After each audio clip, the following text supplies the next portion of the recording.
Bhojpuri industry में पवन सिंह के बहुत प्रभाव बा।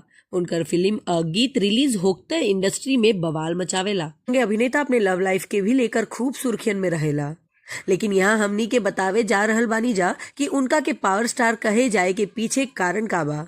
एगो इंटरव्यू के दौरान पवन सिंह अपना निजी जीवन से लेके प्रोफेशनल लाइफ तक के बहुत बड़ खुलासा केले बाड़े।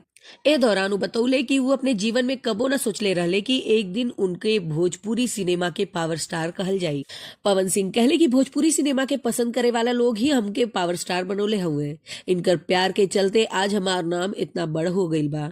अभिनेता के मुताबिक उनकर प्रशंसक और दोस्त उनका के बतौले कि जब भी वो कोनो खलनायक के पिटाई करे ले त उ झटका के आवाज सीधा उनके कान तक पहुंच जाला। यही से उ लोग हमरा के पावर स्टार कह लगने।